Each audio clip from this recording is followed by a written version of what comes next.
Nehemiah chapter 2. In the month of Nisan, in the 20th year of King Artaxerxes, when wine was before him, I took up the wine and gave it to the king. Now I had not been sad in his presence. And the king said to me, Why is your face sad, seeing you are not sick? This is nothing but sadness of the heart. Then I was very much afraid. I said to the king, Let the king live forever. Why should not my face be sad, when the city, the place of my father's graves, lies in ruins, and its gates have been destroyed by fire? Then the king said to me, What are you requesting? So I prayed to the God of heaven, and I said to the king, If it pleases the king, and if your servant has found favour in your sight, that you send me to Judah, to the city of my father's graves, that I may rebuild it. And the king said to me, the queen sitting beside him, How long will you be gone, and when will you return? So it pleased the king to send me when I had given him a time. And I said to the king, If it pleases the king, let letters be given me to the governors of the province beyond the river, that they may let me pass through until I come to Judah, and a letter to Asaph, the keeper of the king's forest, that he may give me timber to make beams for the gates of the fortress of the temple, and for the wall of the city, and for the house that I shall occupy. And the king granted me what I asked, for the good hand of my God was upon me. Then I came to the governors of the province beyond the river, and gave them the king's letters. Now the king had sent with me officers of the army and horsemen. But when Sanballat the Horonite and Tobiah the Ammonite servant heard this, it displeased them greatly that someone had come to seek the welfare of the people of Israel. So I went to Jerusalem, and was there 3 days. Then I arose in the night, I and a few men with me, and I told no one what my God had put into my heart to do for Jerusalem. There was no animal with me but the one on which I rode. I went out by night by the valley gate to the Dragon's Spring and to the Dung Gate, and I inspected the walls of Jerusalem that were broken down, and its gates that had been destroyed by fire. Then I went on to the Fountain Gate and to the King's Pool, but there was no room for the animal that was under me to pass. Then I went up in the night by the valley and inspected the wall, and I turned back and entered by the valley gate, and so returned. And the officials did not know where I had gone, or what I was doing, and I had not yet told the Jews, the priests, the nobles, the officials, and the rest who were to do the work. Then I said to them, You see the trouble we are in, how Jerusalem lies in ruins with its gates burned. Come, let us build the wall of Jerusalem, that we may no longer suffer derision. And I told them of the hand of my God that had been upon me for good, and also of the words that the king had spoken to me. And they said, Let us rise up and build. So they strengthened their hands for the good work. But when Sanballat the Horonite and Tobiah the Ammonite servant and Geshem the Arab heard of it, they jeered at us and despised us and said, What is this thing that you are doing? Are you rebelling against the king? Then I replied to them, The God of heaven will make us prosper, and we his servants will arise and build, but you have no portion or right or claim in Jerusalem. The events of Nehemiah chapter 2 likely occur a few months after Nehemiah received the report concerning Jerusalem from his brother Hanani in the month of Kislev, the 9th month of the year. The month of Nisan, when the events of this chapter occur, is the first month. Nehemiah has been fasting, praying, and mourning the condition of Jerusalem for quite some time now. However, he had presumably been still serving in his office as the king's cupbearer, and had hidden his sorrow when before the king. Commentators differ on whether he purposefully let his mask slip at this point, or whether he was unsuccessful in disguising his troubled heart. Whatever was the case, the king recognized that something was amiss with Nehemiah, and that he was distressed for some cause. When the king asked about the reason of Nehemiah's sadness, Nehemiah was deeply afraid, for the king to recognize that Nehemiah, one of his closest ministers, is hiding something distressing from him, puts Nehemiah in a potentially dangerous situation, as the king might start to regard him with suspicion. Alternatively, Nehemiah might be worried that he was committing a very serious breach of etiquette. He was supposed to be occupied and concerned with the king's affairs. For him to put the king in a position of being concerned about his could be regarded as a failure in his duties. This was probably even more serious because he, the very man who was responsible for the wine, was bringing gloom to a feast. The cause of his distress might also be displeasing to the king. Nehemiah is expected to be a loyal servant of Persia, and so his concern for a distant ancestral city of a long since conquered nation might not be considered proper, especially as King Artaxerxes himself had been the one who had halted the rebuilding of the wall. On top of all of this, the burden that Nehemiah had been bearing secretly for months now had to be disclosed to the man who could actually do something about it. The entire fate of Jerusalem and of the returnees there might ride upon the next few minutes, upon how Nehemiah expressed himself and how the king received what he said. Unsurprisingly, he was shaken. Nehemiah responded deferentially, but he expressed the reason for his sadness clearly and directly. Artaxerxes' response was encouraging. He wanted to know how Nehemiah would like for him to assist in the matter. Presumably Nehemiah was a man much in his favour. Nehemiah's prayer of verse 4 was likely a silent prayer of little but a moment. He knew how much depended upon his next words and upon the king's response to them. He wanted to make a real difference, but he probably also feared asking for too much and meeting with annoyance or dismissal. King Artaxerxes, we should remember from Ezra chapter 4, had personally ordered the cessation of the rebuilding of Jerusalem's walls. While he had commissioned Ezra, his support was far from certain. Nehemiah does not mention Jerusalem directly by name. In his first response to the king, Nehemiah had spoken of the city as the place of his father's graves. In the second, it was the city of his father's graves in Judah. His response to the king also revealed that this is a matter that he had been thinking about for quite some time, already having formulated a potential plan of action to address it. The parenthetical reference to the presence of the queen beside the king has been explained in several different ways by commentators. James Jordan, who holds to a very different chronology from the mainstream, argues that the queen was Queen Esther and that the king was Darius I. Most commentators, however, disagree with this. Perhaps the queen is mentioned because she was particularly favourably inclined to Nehemiah. Commentators differ over the likelihood of Nehemiah being a eunuch. If he were a eunuch, perhaps the queen would have been very familiar with him. Others have seen the presence of the queen as suggesting that the occasion was a more intimate one, perhaps akin to the private feasts of Esther, Ahasuerus and Haman. The king wants to know the duration of Nehemiah's planned period of absence. Presumably Nehemiah, as a trusted and valued servant, is not someone whose immediate services he would like to forfeit for any great length of time. Nehemiah specifies what he will need to the king: letters to the governors of the province of Trans-Euphrates seeking safe passage, and a letter to the keeper of the king's forest for timber for the project. The king readily grants Nehemiah what he requests, something in which Nehemiah sees the Lord's hand at work. Besides his willingness to equip Nehemiah in the requested ways, he also sends officers and horsemen to protect and assist Nehemiah. However, immediately after hearing of the ready assistance provided by the king, we also hear of opposition from two men, Sanballat the Horonite and Tobiah the Ammonite. Sanballat, whom we now know to be Sanballat I, was governor of Samaria and most likely from Upper or Lower Beth-horon, northwest of Jerusalem. Nehemiah's coming to his part of the empire to support and fortify his near neighbours was not appreciated by him. Some have argued that Tobiah should be identified with Tabeel in Ezra chapter 4, one of the officials who had written against the earlier attempts to repair the walls. Whether he was an official over the region of Ammon, or whether he was simply of Ammonite descent, is also debated. Whoever he was, he is also concerned by the fact that support is coming to the people of Israel in his region. On arriving in Jerusalem, like Ezra before him, Nehemiah took 3 days to settle in and sort out matters. It is likely that he needed to secure appropriate accommodation, to perform certain duties for the king, and to be introduced to other local officials. Nehemiah, recognizing the existence of opponents and sensing the volatile and uncertain nature of the situation, acts with caution, holding his cards as close to his chest as he can, with only one animal and a few trusted men, and telling no one his intentions. He undertook a night-time inspection of the wall.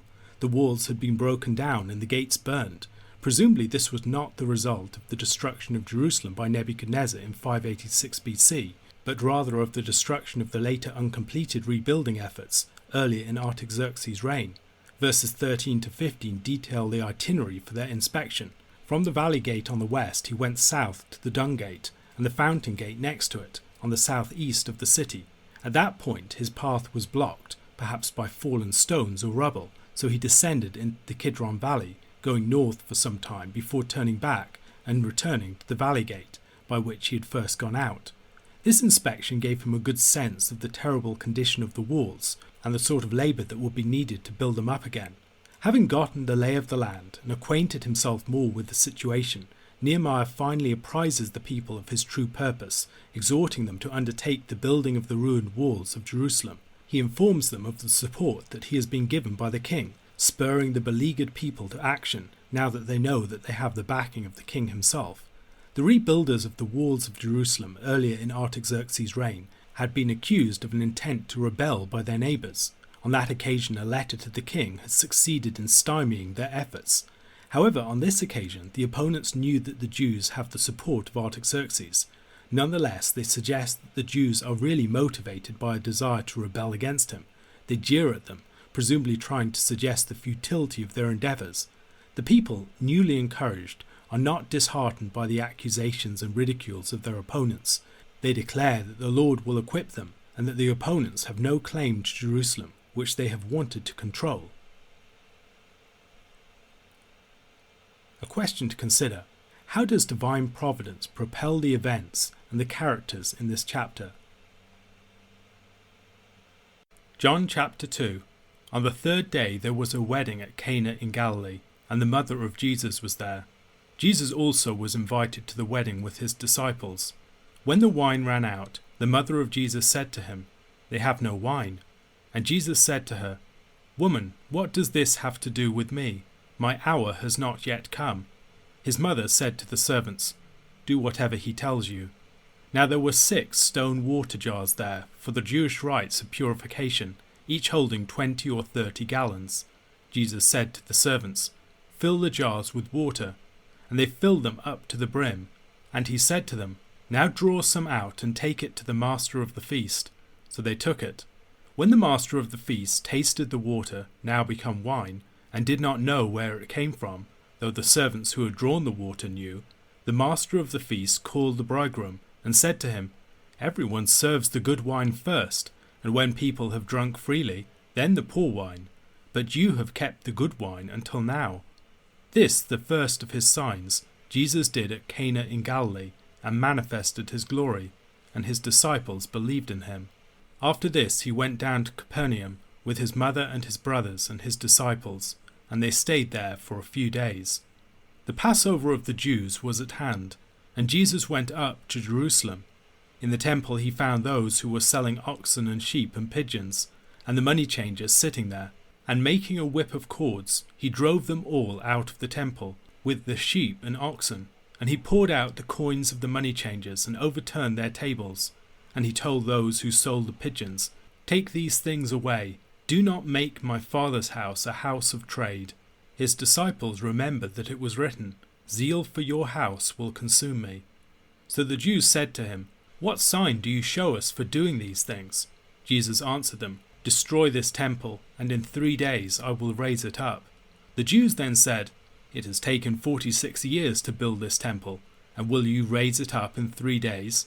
But he was speaking about the temple of his body. When therefore he was raised from the dead, his disciples remembered that he had said this, and they believed the scripture and the word that Jesus had spoken. Now when he was in Jerusalem at the Passover feast, many believed in his name when they saw the signs that he was doing. But Jesus on his part did not entrust himself to them, because he knew all people, and needed no one to bear witness about man, for he himself knew what was in man. It is always important to pay attention to the unique ways each of the Gospel writers tell their stories or relate the details that they share in common. For instance, we've already seen that John the Baptist is not called John the Baptist within the book of John. Rather, he is the witness. Something to notice in this chapter, chapter 2 of John, is that Mary, the mother of Jesus, is never referred to by name in John's Gospel. She is always Jesus' mother, or addressed as woman. It would be surprising indeed were Mary's name unknown to the readers of the Gospel. Presumably they're quite aware of Mary and her name. Indeed, the beloved disciple who writes the Gospel takes Mary into his own home, so the omission of her name is most likely significant on account of some symbolic role that she is playing. She probably stands for something more than just a historic individual. In this episode, she seems to shift from functioning more as Jesus' mother to being one of his disciples. Jesus' response to her statement has a sort of distancing effect.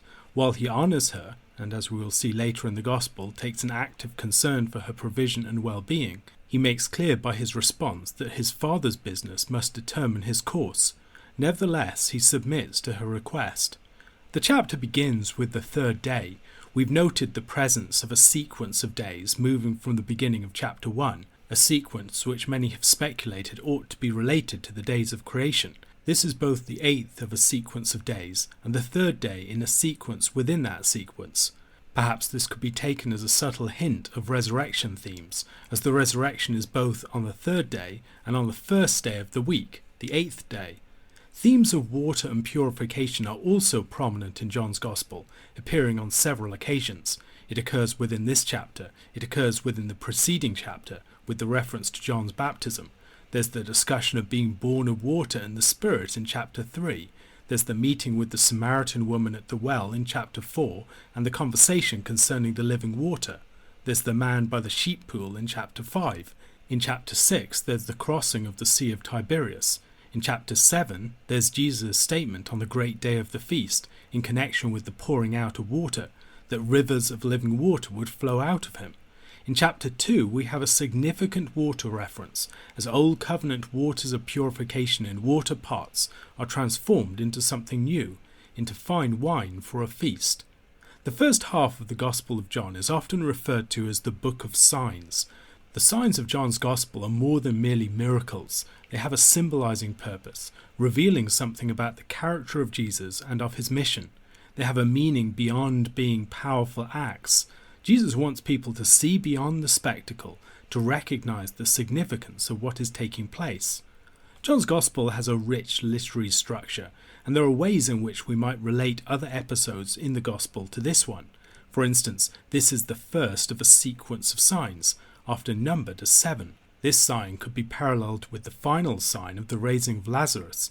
Both involve sabbatical themes, and themes perhaps of resurrection, as we've already mentioned. In terms of sabbatical themes, here we have the themes of the feast and of new life. It could be paralleled with what is, by my reckoning, the fourth of the signs of the Gospel, the feeding of the 5,000. The provision of wine by means of instructed servants is parallel to the provision of bread by means of instructed disciples. We might also see some parallels with the beginning of chapter 7, for instance, where members of Jesus' family request him to manifest his power more publicly, but he resists them as his hour has not yet come, and yet goes ahead and acts nonetheless. The presence of 6 water pots has provoked a lot of symbolic interpretation. A number of commentators seeking to deflate such speculations have made the point that this is just probably a historical reference. There just were 6 water pots. However, when we read scripture, it's usually quite sparing on such details. The fact that it would mention that there are 6 water jars suggests that there is a reason for doing so. Yet the meaning is not immediately obvious. Some have observed that there are to this point 6 disciples, and Jesus has already called Simon Cephas or Peter, meaning stone.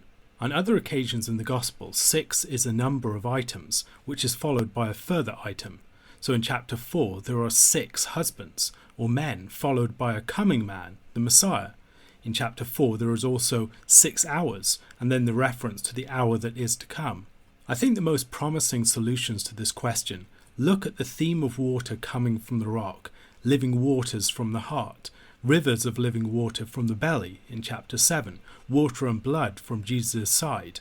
The large stone water jars may be images of human persons that will be transformed so that living water or glorified wine comes forth from them. This, of course, is nothing other than the Spirit. Jesus instructs the servants to fill the water jars and then to take from that water and bring it to the master of the feast. The master of the banquet would have been different from the host, the bridegroom, and the best man.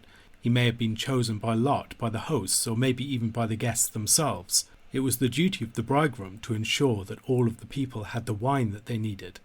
The turning of the water into wine is the first sign of Jesus. It might draw our minds back to another initial sign, the turning of the waters of the Nile into blood. In both of these cases, water is transformed into something else, in both cases a red liquid. However, there is a clear contrast to be observed. Whereas the water of the Nile was transformed into blood, something that could not be drunk, the waters at the feast of Cana are transformed into a more glorious form of drink, a drink for celebration rather than for judgment.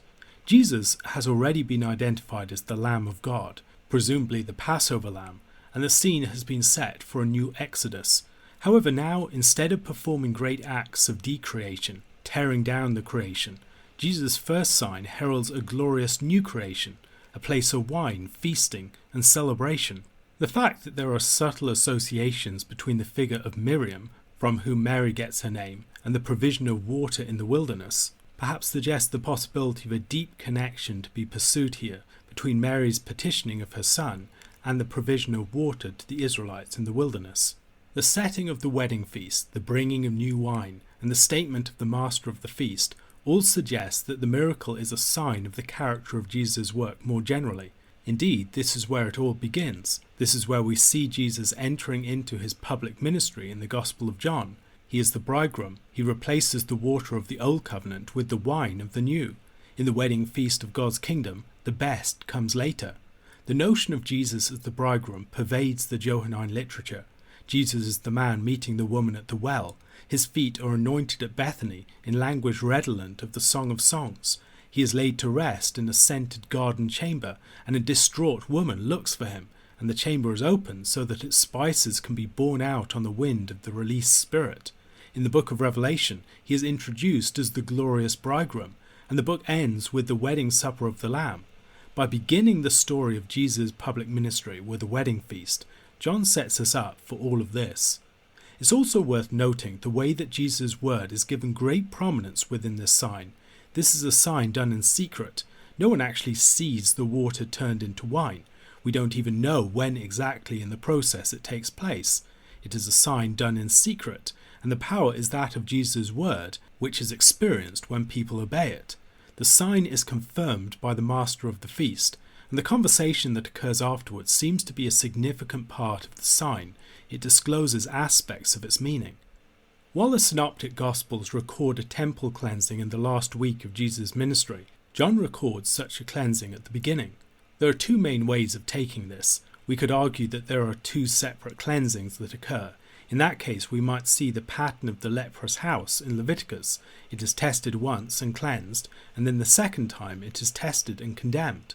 Perhaps this is placed here to suggest that there are two such events, and to bring to mind the ritual for the cleansing of the leprous house. Another possibility is that it is situated out of chronological sequence. The purpose then would be theological framing of the account.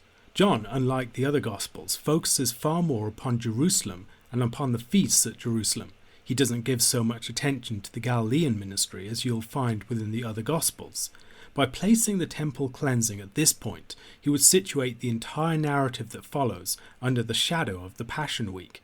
The cleansing of the temple is an event that in the other Gospels propels much of the plot to kill Jesus, and so by placing it at the very outset here, he's presenting all of Jesus' ministry under that threat, while the other Gospels climax in Jerusalem.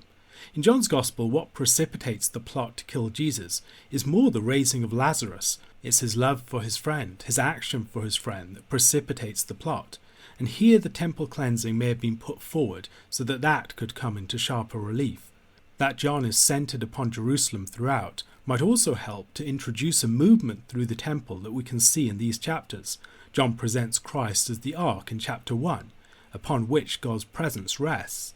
He's the lamp as the light of the world. He's the altar from which things ascend and descend between heaven and earth. In John chapter 2, he's the temple, and he's the one that provides the structure for the whole thing. And the next chapters focus upon the laver with their baptismal themes. Then there's the feeding of the 5,000 and the manna discourse, which might be associated with the table of showbread. Chapters 8 and 9 bring us to the lamp within the temple. In the high priestly prayer, we might see the altar of incense. In Christ's death, he passes through the Holy of Holies, and in chapter 20 we see the open ark in the Holy of Holies with the angels on either side. And so presenting the temple action later on might disrupt that theological sequence. Zeal for your house will consume me. Jesus' identity and destiny is bound up with the temple. His very body is the temple.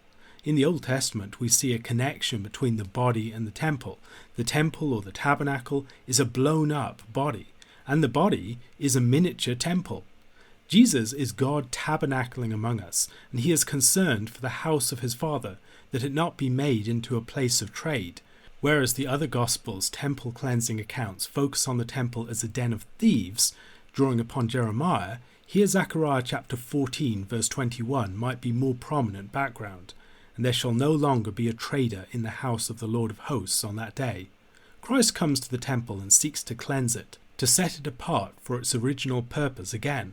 We might also be reminded of the story of Nehemiah in chapter 13 of Nehemiah, where he prevents trade that defiles holy places and holy days, like Jesus, with a sort of violent zeal. James Spurgeon has noted that the reference to the 46 years of the temple's construction and its being raised in 3 days might be one of John's several subtle allusions to the Jubilee. 46 plus 3 is 49, 7 times 7, the duration of time before the Jubilee comes. A question to consider. The remarks of the master of the feast, that the good wine was brought last, invites the reflection of hearers as part of the meaning of the sign. What do you think is the significance of this particular statement?